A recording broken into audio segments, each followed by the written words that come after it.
Hello and welcome to the video, my latest video.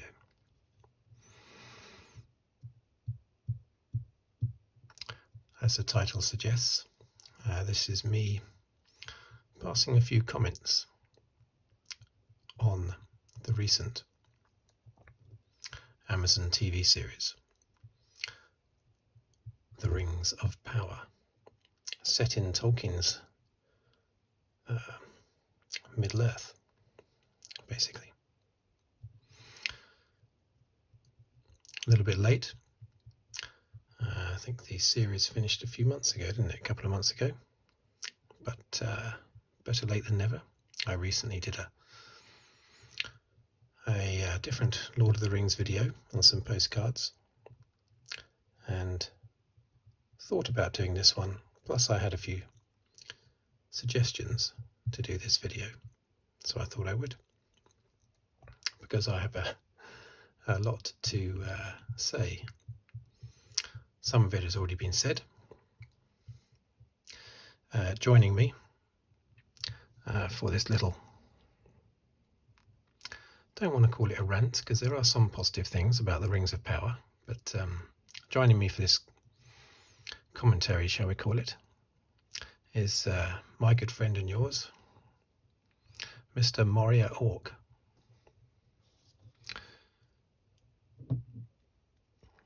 Here he is. Bust. Is it polystone? I think it's polystone bust. Now, anyone who's seen the films will recognise this guy, of course. Well, he's a generic Moria Orc, basically. I've had him for about 20 years, since the films. He did get his ear nibbled off in an altercation. I like to think it was an altercation with another orc, but it was probably just an altercation with my kitchen floor. But otherwise, he's in very good nick. Nice, heavy, solid piece. Anyway, nothing about him. Enough about him.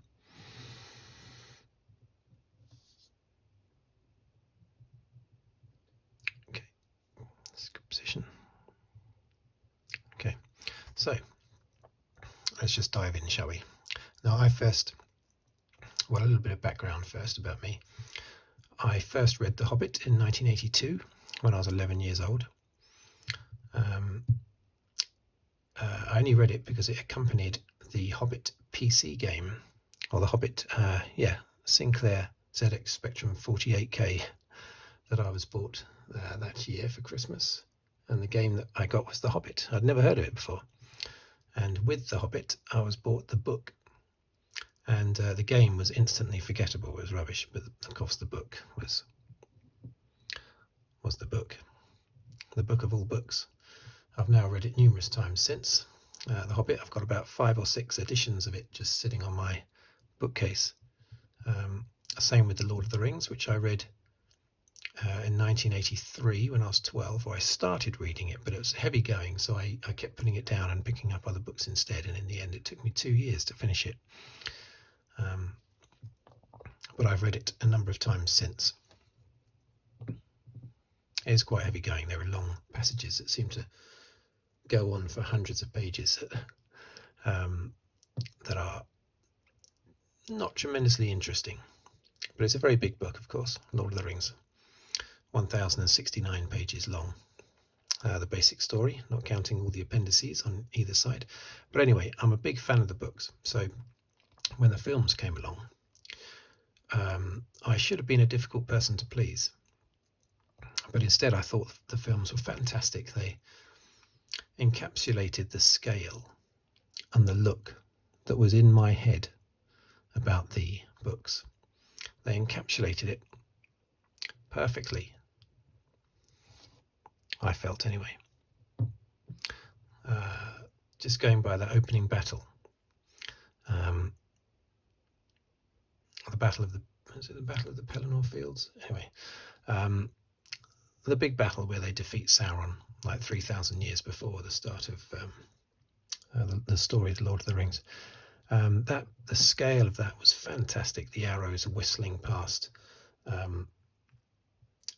the elven soldiers that was just standing there, not fussed by these arrows whizzing past their ears from the elven archers behind them. Fantastic.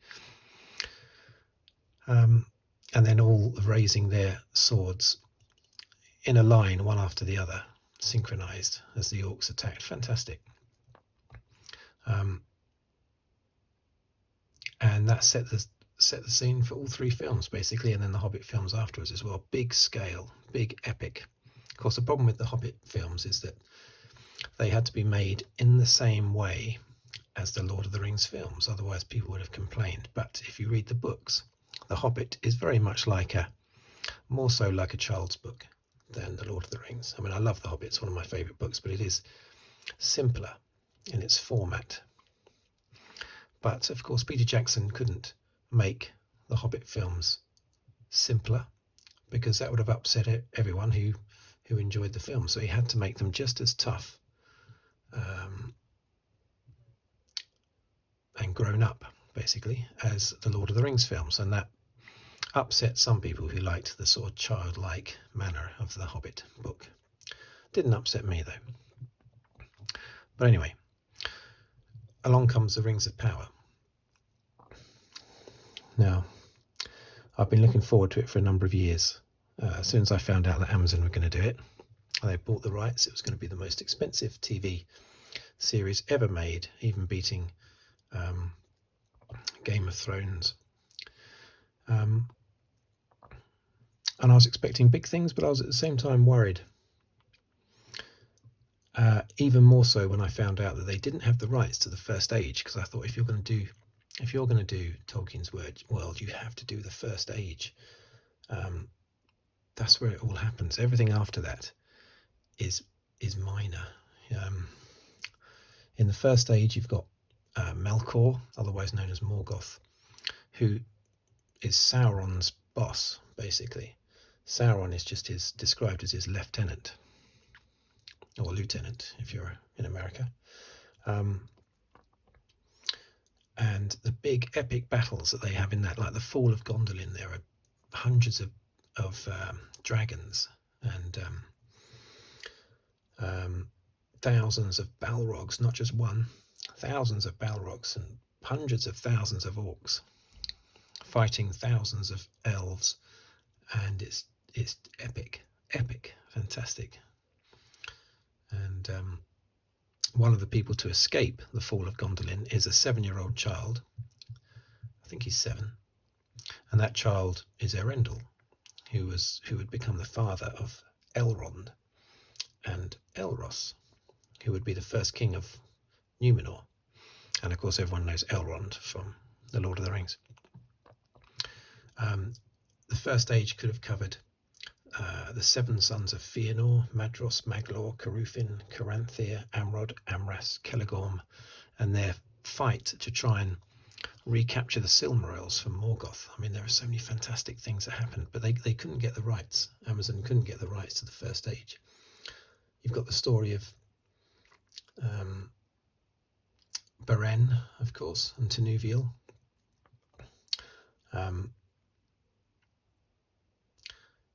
Is it Beren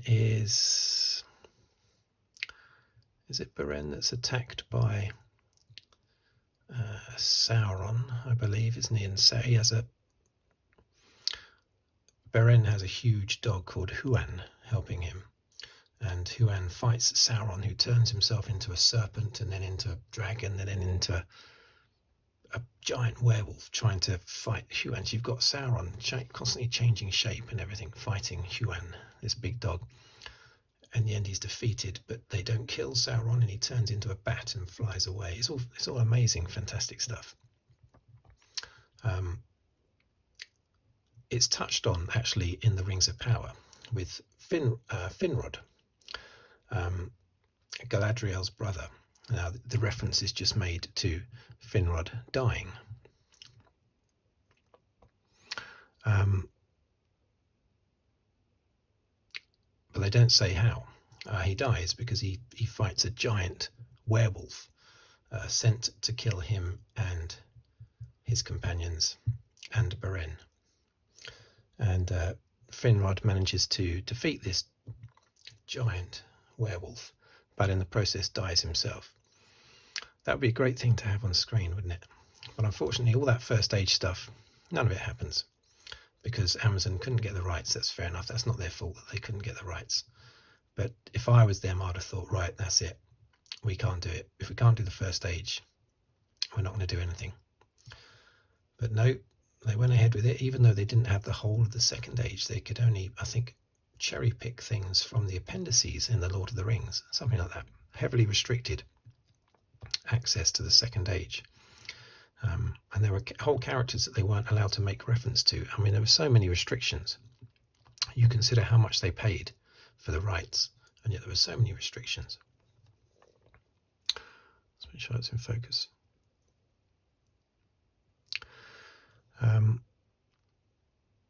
But anyway, they went ahead with it, so I was still hoping that things would be good. I'll say straight off that the music, the score, is good. I like the score.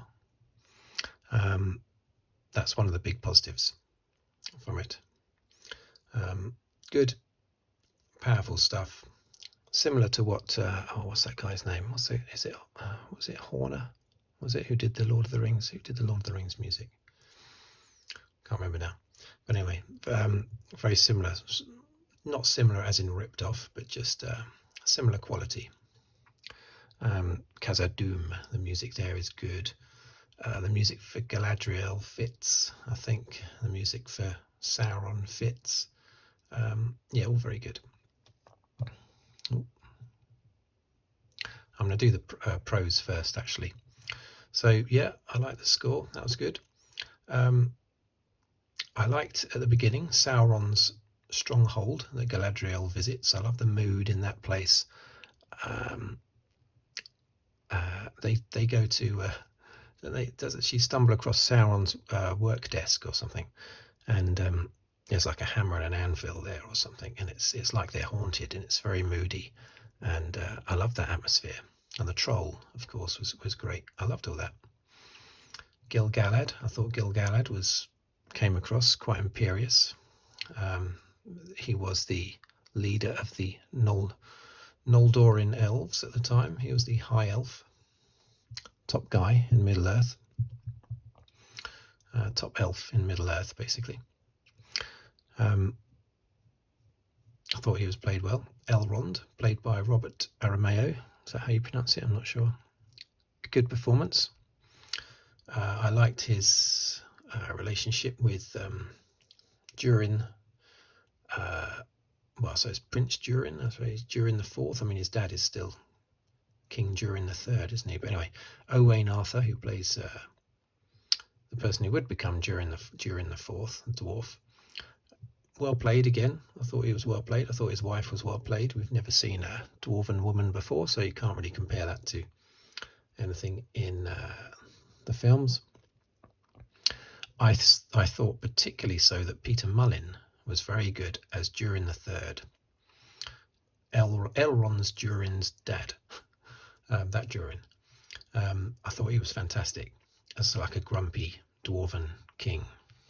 Fantastic performance there, I thought. Probably the best, I would say, of all the acting performances is Durin the Third.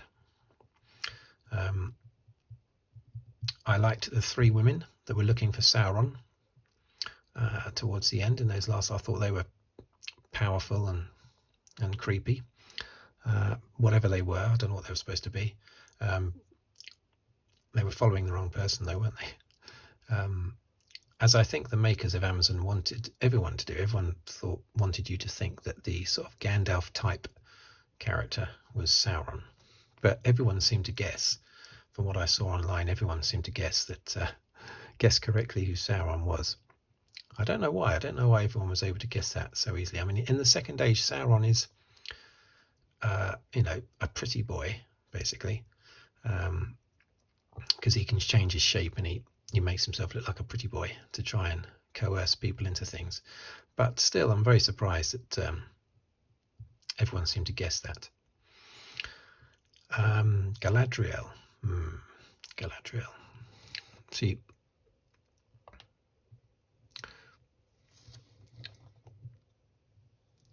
strange thing about Galadriel, I both liked her and disliked her. Reason being that I liked the fact that she was powerful. She was a very powerful character, well played in that regard. What's her name? It's like a Welsh actress, isn't it? It's got a name like something Gwyffyd or something. Anyway, I thought she played the character well. I know she's received a lot of criticism, and I'm sort of 50-50 with the performance.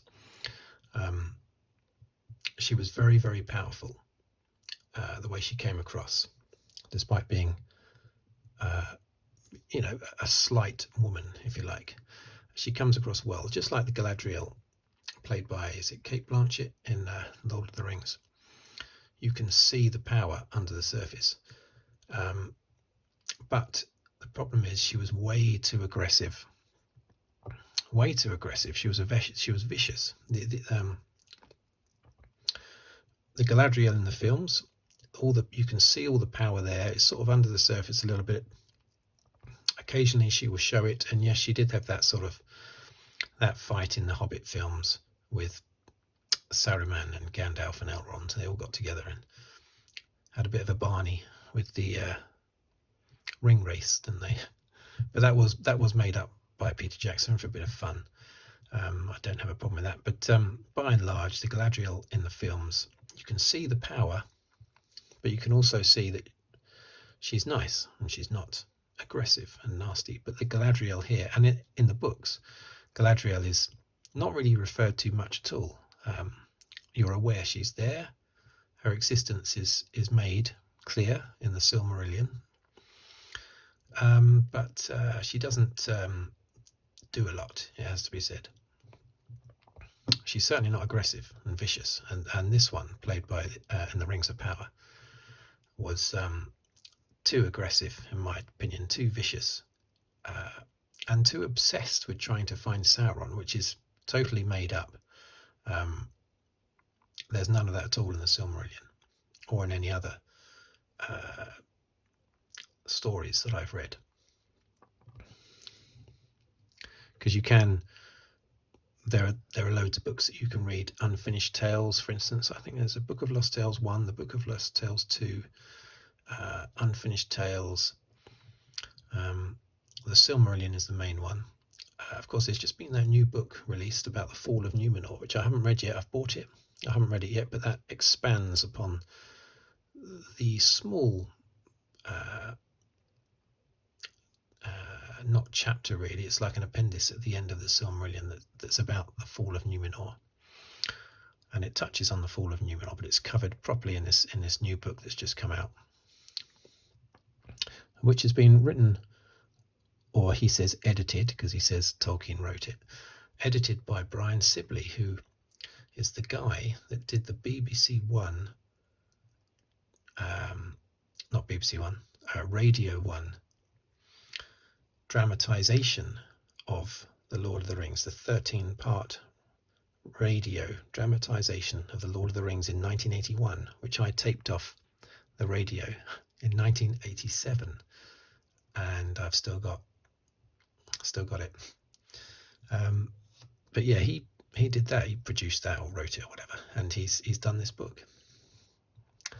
So he's still alive all these years later. It looks great. The book looks great, and that expands more so on Numenor.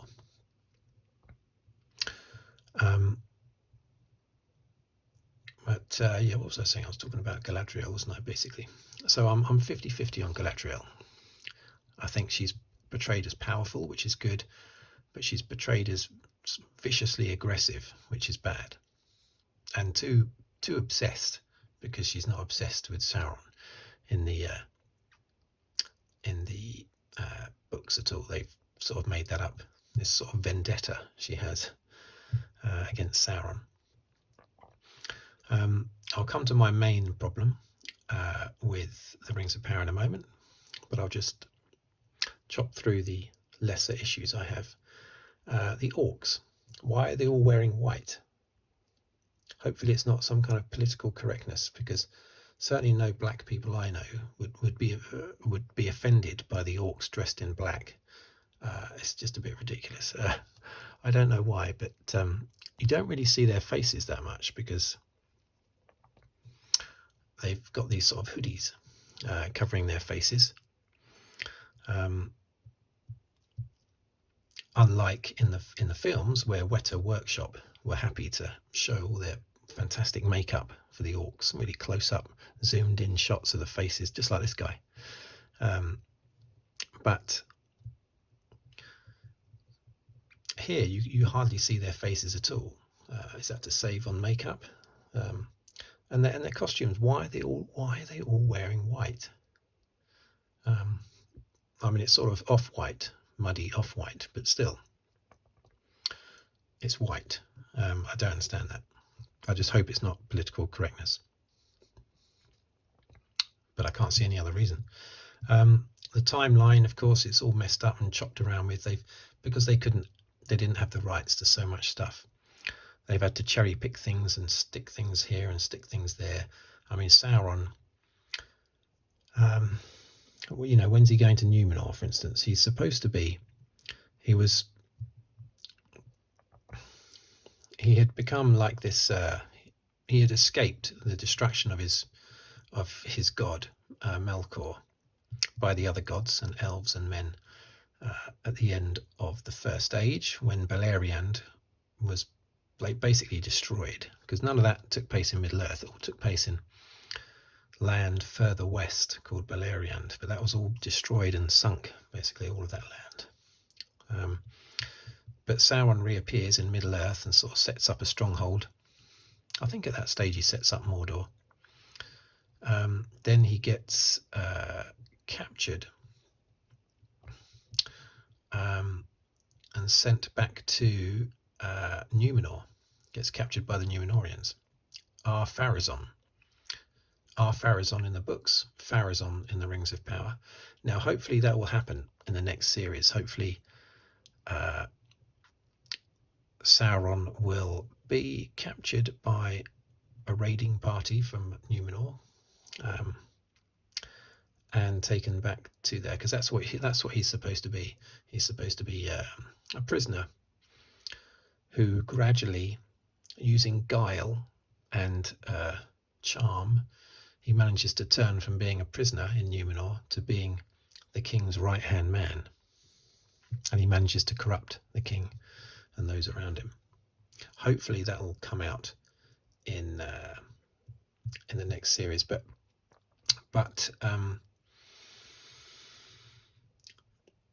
it's going to be difficult. It's going to be difficult for them to line everything up, I think, because there's so many things that they're not allowed to make reference to. Ar-Pharazôn at the moment is not bad enough a character. He became the king of of Numenor, but he was quite a nasty piece of work, and he's not that evil at the moment. Maybe he's taking his time. I'm not sure. But I'm looking. Hopefully, Sauron will be. I wanted him to be not just a pretty boy. He seems to be quite a flat character in this first series. There's not really much going on apart from him just looking, just being good looking or something, I guess. I don't know. But I wanted him to be fairer, sort of all dressed in white, a bit sort of slimy, a bit slippery, a bit of a charmer. That some people see through and some people don't. Really over the top, honey sweet is what I wanted him to be. But he isn't. Maybe he will become that way. I'm not sure. What else? Yeah, the weak Numenorians. The weak Numenorians. Why are they so weak? They're supposed to be such good warriors that they scared Sauron when they captured Sauron and took him to Numenor. They scared the hell out of him. Sauron was spooked by them because they were so powerful, so strong. But for much of this, they just look like a bunch of kids. And then, of course, they all get whipped by Galadriel, don't they? Which is ridiculous. I wouldn't mind seeing Galadriel defeat them with magic, but to actually physically defeat them in hand-to-hand combat, I think that's crazy. You don't see that, for instance, in the films. You see Galadriel using magic in the films to show her strength. So I thought that was a bit ridiculous, Galadriel taking on all those Numenor. And they're all so young. Isildur comes across like a spoilt brat. He comes across like an 18-year-old who doesn't really know what he's doing. And wasn't it thanks to him that one of the ships gets burns or something? He was a stowaway, wasn't he, or something? Can't remember now exactly. But anyway, he just seems to be a cheeky rascal who just sort of gets in the way. And his dad is not much better. I think Lloyd Owen is a good actor, but and he plays Elendil quite well throughout this. Elendil is no king. He's not supposed to be a king when Ar-Pharazôn is there, but Elendil is definitely the leader of the good Numenorians, if you like, those that still pay homage to the gods and also to the elves. But the whole Elendil's whole character was let down by the ridiculous crying scene where he thinks Isildur has died in that burned village, and he turns to the camera and sort of bites his knuckles, bites his knuckles to try and stop himself from crying, but he still cries, and his sort of shoulders are shaking up and down, and Galadriel is standing there, and that other woman as well, who was sort of the queen of Numenor in the Rings of Power. I think that character is forcibly married to Ar-Pharazôn in the books, I think. Anyway, I'm not 100% certain. But yeah, Elendil crying like that was ridiculous. But that's not the actor's fault. That's in the script. That's what he's been told to do, so can't blame him for that. But my main gripe, if we get to my main gripe, and then I think I will finish for this video. I might think up other things, pros and cons, about the Rings of Power, which I may bring up in another video, or just wait for the second series. I don't know when the second series is coming out. My main con is the fact that it's so small scale. Everything is so small scale. As I said at the start of this video, the Lord of the Rings films won me over immediately with that big battle. And of course, they didn't disappoint from then on. Peter Jackson had these massive scale battles. He got the scale exactly right. But here, the supposedly big battle towards the end of the series is, I don't know, what, about 100 Numenorians who go charging into a village and beat a band of white hooded orcs. Well done. Now you can go back to Numenor, think, yeah, we won, we've freed the land of evil, we've freed Middle Earth of evil. We can go back to the land of the island of Numenor. What was the island called? Was it called Numenor? I don't know, anyway, but it's on an island, Numenor. Yeah, we can go back there now. All they did was charge into a village. Also, how did they know to go to that very village? They landed, and then they sort of started off at a trot, and then they started to gallop, and then they charged headlong like something out of a medieval charge in a battle, head on into that village.